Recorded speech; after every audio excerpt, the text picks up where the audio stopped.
Good morning, everyone. How was your meditation today? It seems everyone who practices meditation has the same issue. No matter if someone has been meditating for 1 year or for 30 years, there's always one great obstacle.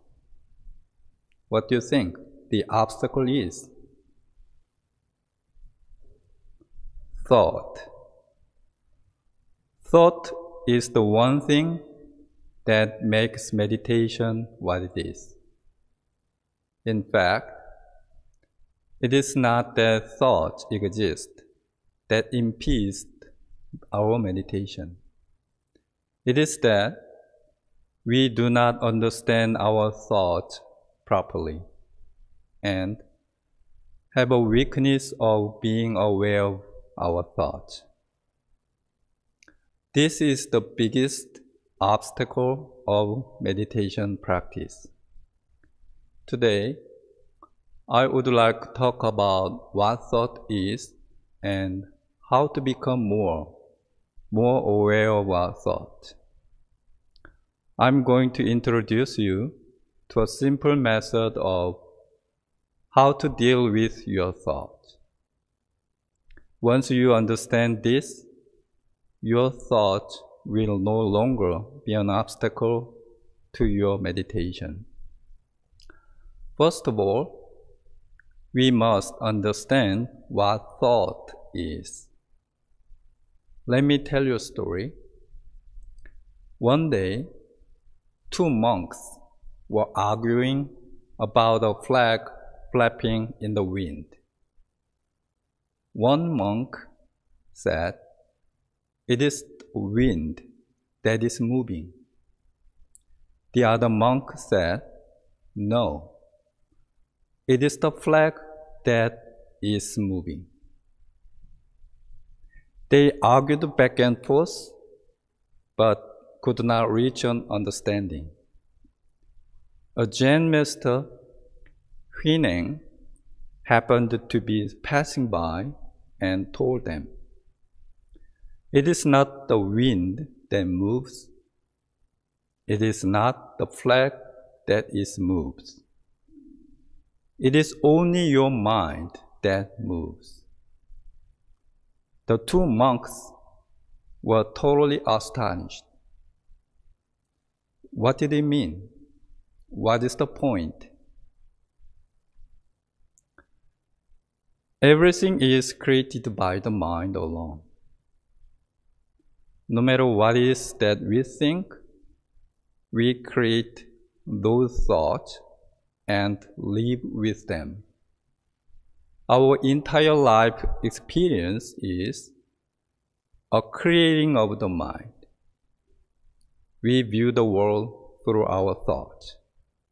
As one thought appears, everything appears accordingly. As one thought disappears, everything disappears accordingly. When we sleep without dreaming, what happens in our mind? Where are you? Where is the world?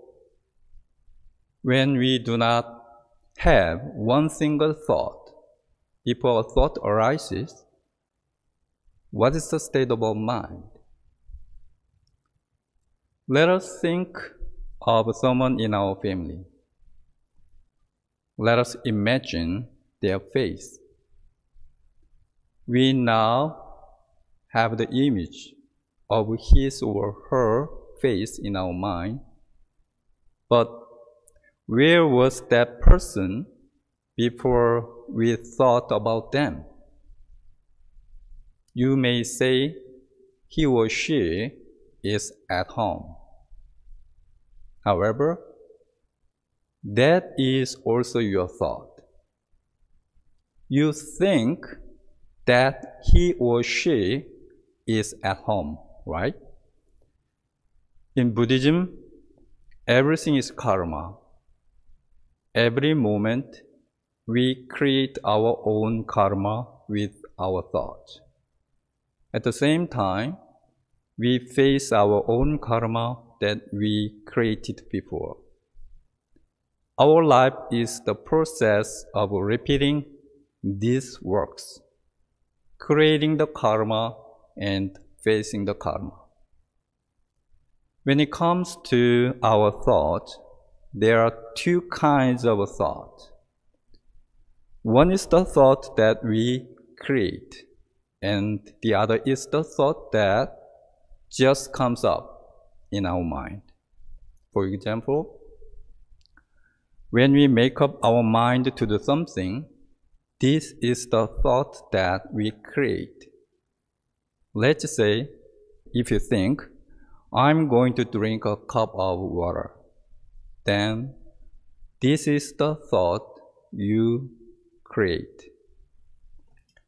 On the other hand, thoughts that just spontaneously arise during sitting meditation, even though we did not intend them to, are thoughts that just comes up. These thoughts, however, do not just come up in our mind out of nowhere. Every single plant grows because its seed was sown in the ground. Likewise, all of our thoughts arise as a karma that we have sown in our mind. In other words, thoughts that we did not create could not arise. So we have the authority to create our thought, but we also have the responsibility to deal with the thoughts that arise. This is the principle of cause and effect.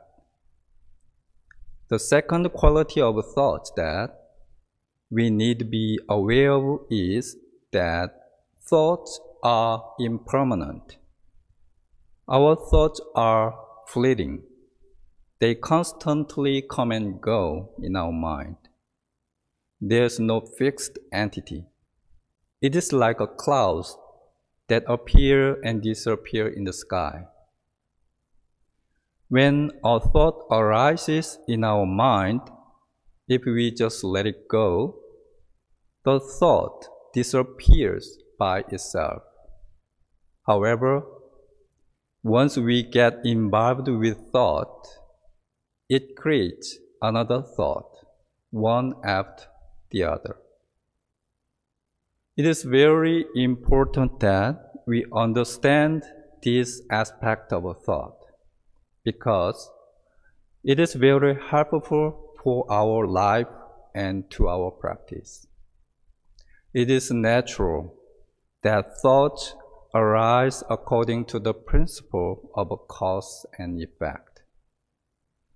Once we understand this, we will not refuse thoughts to happen, nor do we try to get rid of thoughts.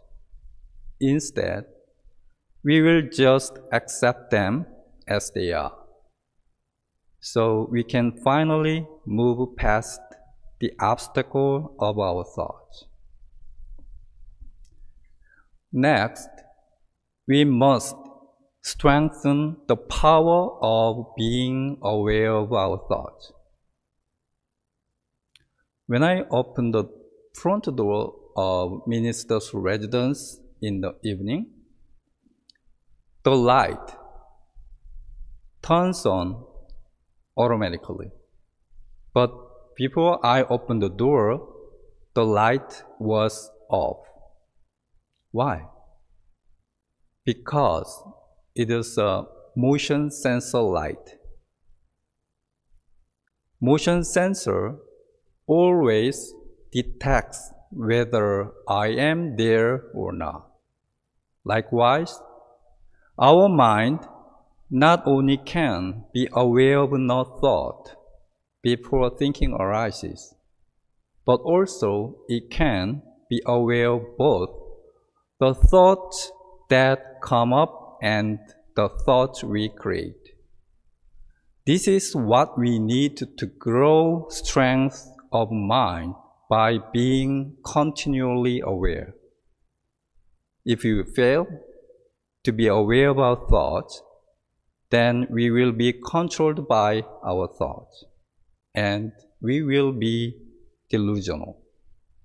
It is like living in a dream without knowing it is a dream. So we suffer under the control of our thoughts. However, if we are aware of our thoughts, we can embrace our feelings and emotions as they are. We can be free from our thoughts. Let me show you how to become more aware of our thoughts. First, let us practice being aware of thoughts that we create. Pause whatever thoughts you may have now and calm your mind. We are aware of no thought in our mind. With this awareness, let us now chant Dharma internally without moving your lips. Namu Ami Tabul, Namu Ami Tabul. Be aware of one syllable at a time. Repeat it slowly and steadily. We are practicing being aware of thought again, and again. We can be aware of the thoughts that we create this way. The more we practice this, the more mindful we become. When we give rise to a thought, the more mindful we are, the more wholesome thoughts we create, and the fewer unwholesome thoughts we will have. Next, let us practice being aware of thoughts that might inadvertently occur. Pause your thoughts and calm your mind again. You are in a state of no thought. In this state, be aware of thoughts that just come up in your mind. The more continuous your mindfulness is, the sharper and more receptive the mind becomes. This practice allows you to see and understand reality more clearly.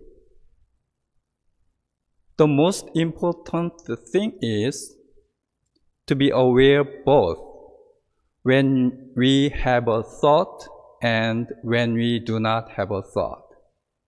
Especially, we must be aware before thinking arises in your mind.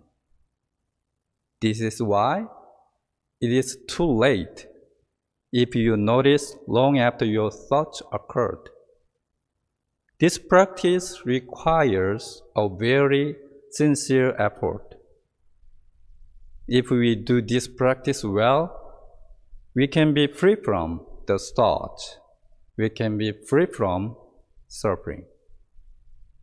When Shakyamuni Buddha meditated under the Bodhi tree, he was aware of 84,000 thoughts in his mind and observed all thoughts.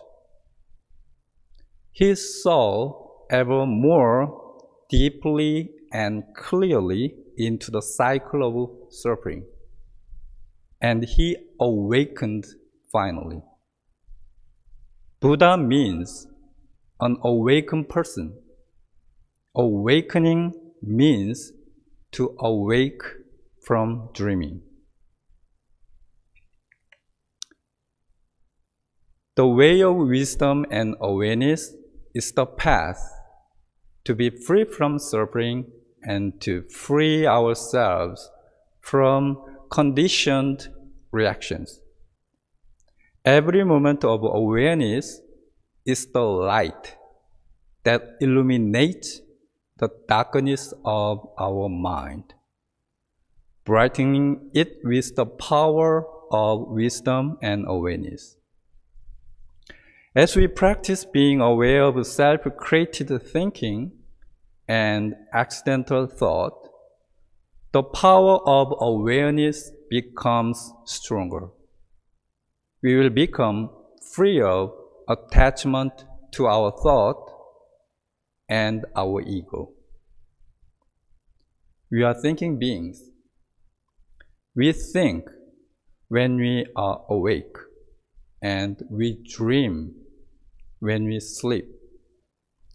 Thinking is the dream while we are awake, whereas dreams are the thoughts that we have while we are asleep. Do not worry when thoughts arise, but worry when we are not aware of your thoughts. Do not underestimate your thoughts. Why? Because you will be trapped in your thoughts and you will be slave to your thoughts. I hope you will find this helpful for your own practice. Thank you.